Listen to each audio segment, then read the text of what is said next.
Did you ever wonder why Cyberpunk's character creator lets you change the size of your genitals, but you can't change your body weight? Or why you can only pick between two body scars options when there's 51 hairstyles to choose from? The character creation tool in Cyberpunk is the most puzzling one I've ever seen, giving access to countless nail colors, but only 12 skin colors. And the list goes on until you realize that no matter how hard you try, you can't make an ugly character in Cyberpunk. Think about it. Do you recall a character in the game who looks bad, like really bad? No, because only NPCs you meet look great, and there's no room for the monstrosities you can create in other games. So why is character creation so limited here? Well, precisely because of the Cyberpunk tabletop RPG and its focus on style over substance, a motto that encapsulates this dystopian world in which it doesn't matter how well you do something, as long as you look good doing it. In Night City, just like in the character creator, looks are everything. So much so that the game, voluntarily or not, recalls the new contemporary trend of Looksmaxxing. For context, Looksmaxxing is an online subculture that aims to maximize physical attractiveness to the point of hurting oneself if needed, just to get what is considered a perfect body. More specifically, the most extreme practice of Looksmaxxing includes, among others, getting implants or surgery, which is already happening in Cyberpunk, where most citizens undergo surgery to maximize their appearance or their physical aptitude.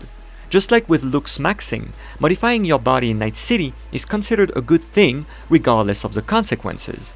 One of Looksmaxxing's arguments for optimizing how pretty you are is that it can open doors to more opportunities, social acceptance, healthy lifestyle, etc. In sum, the prettier you are, the more successful you'll be. And we find the same logic in Cyberpunk. The more implants you have, the sexier you look, but also the more productive you'll be, now able to perform more efficiently thanks to the new abilities your body has access to. So the way you enhance your physical appearance is connected to how you perform in society, at your job, in your romantic relationships, and so on. By that same token, the more deformed or injured you are in this world, the more isolated and rejected you'll be. In Cyberpunk, there's no place for a deformed body, for any signs of injury or old age. The moment people's bodies become obsolete, they can get a new implant at the Reprodoc around the corner. The democratization of cybernetics and its ease of access results in having the vast majority of the population being maximized, that is, having removed any rough edges from their body. And that mindset culminates in the existence of Lizzy Wizzy, one of the biggest celebrities in 2077, who purposefully died on stage to then be revived with all her body parts and organs being replaced with chrome. Lizzy is one of the many examples of people who transformed their organic body into a full prosthetic one, who literally created their own character, customizing every single aspect of their body so that it no longer contains any trace of imperfection. More interestingly, digging into the lore reveals that her death and revival on stage are a reimagining of Snow White's story, in which the princess dies several times in the hands of her stepmother, but keeps being revived by dwarves and ultimately by a prince. Lizzy is inspired by Snow White because the prince's beauty shows no sign of decay, as if forever beautiful, whose body returns back to life instead of rotting away. The parallel runs deeper than it might seem. Snow White's story isn't just about surviving death, it's about surviving it without aging, without scarring, without any mark of what you went through. The body comes back as pristine as it left. That's a dream Lizzy and many others in this dystopian world are chasing. Not mere immortality, but the never-ending preservation of a beauty that doesn't accumulate time. Lizzy, for better or worse, will never turn ugly. She's a perfect embodiment of a world where ugliness is gone. A world where character creation tools aren't just a video game thing anymore, and became real. Lizzy transformed her entire body to the point of being able to change her skin and body parts anytime she wishes to, just like we do in a character creation system. And when people can build their body like they go shopping, then there's no room for defects, for the ugly. People may look eccentric, but their appearance matches beauty standards, just like with Lizzy, whose looks are certainly unique, yet she still chose to have a thin, curvy silhouette. For her too, having an abnormal or unconventional body type isn't an option, just like it's not an option for us in a character creator. The punk slider in the game captures this perfectly.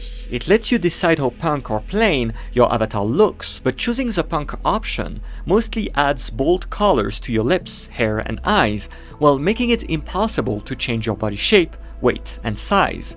Being punk in the world of Cyberpunk doesn't equate to adopting an unconventional body type.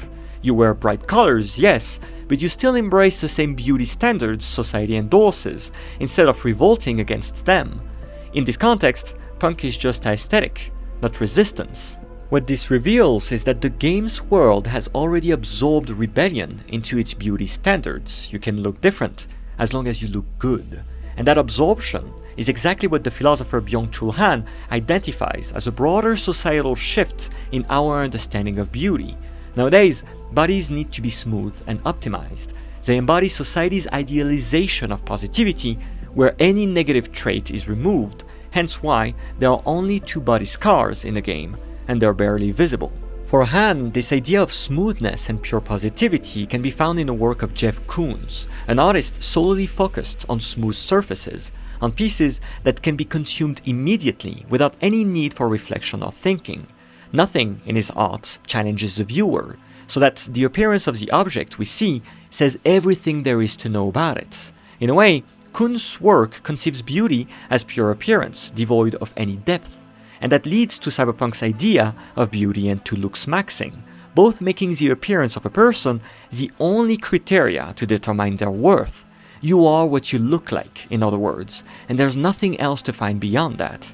This is what happens when ugliness is removed from the world. People look at each other, but do not truly engage with one another, because there's no depth beyond appearances.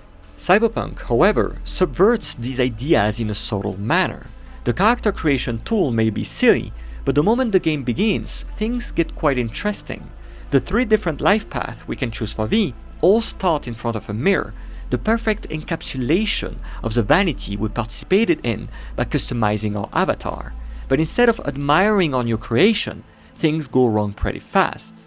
In the Nomad path, V has to clean the mirror because of how dirty it is. Street Kid V has a broken nose they fix right in front of the mirror, and the Corporal life path, despite showing a clean and smooth surface, is there to reflect V throwing up.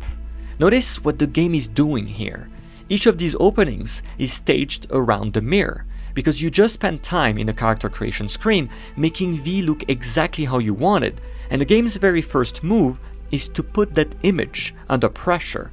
Dirty it, break it, use it to frame an act of physical humiliation. The smooth, optimized V we built doesn't survive contact with the reality of Night City for more than a few seconds. In that sense, the mirrors in the 3 life path function like a thesis statement. Cyberpunk knows exactly what the character creator invited you to believe, and it starts dismantling it immediately.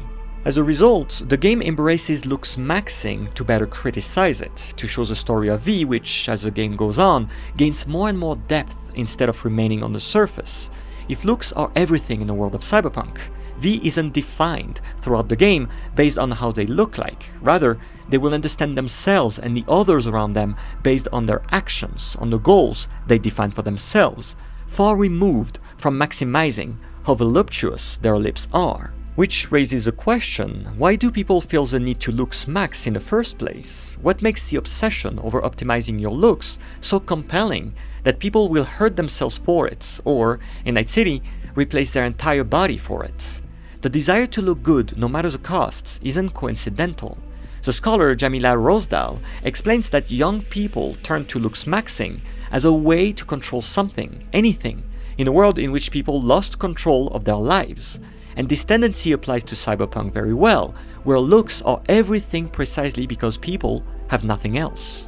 Paradoxically though, in searching to control the way we look, we obsess over beauty standards which are determined by society, that same society controlling us, and now, more than ever, even the way we look. In the end, Looksmaxxing doesn't offer control, it offers nothing more than a semblance of freedom, and in the process, radicalizes the way we perceive ourselves and others. Consider how our perception of beauty differs completely when creating a character in a cyberpunk tabletop RPG. The avatar we create there doesn't exist in isolation. Rather, creating an avatar is done with the other players around the table who bring some features to it outside our control. We define most of our character, our stats, our abilities, yes, but its appearance shifts depending on how others around us will imagine us looking like. During the D&D campaigns I've played, I have countless examples of other players adding something to my character I never planned on having, forcing me to redefine the way I look based on others' perceptions of my avatar. As such, character creation in a tabletop RPG allows us, contrary to video games, to relinquish control over our appearance and invite other players to participate in building it, to create our character as much as we create theirs. And that collaboration is much healthier. It's not so much Looksmaxxing as it is Lookshifting, a way to constantly shift our looks in a collaborative manner. In this way, avatars and characters are neither ugly nor beautiful. Their appearance matters insofar as it is unique, as it is entirely yours, although it has been, in part, created by others around you. In other words, when others help creating your avatar, they help define what makes you unique. It may seem paradoxical to have others imagine what is unique about you, but it works, and it stands in opposition to what Looksmaxxing stands for. Despite its flawed character creator, Cyberpunk 2077 doesn't fall into the Looksmaxxing trap. As it's been famously said by the developers, one of the most important concepts in a game is existentialism. That is, the fact that people are defined not by how they look like, but by their actions, the choices they make, and the values they assign to an increasingly meaningless world.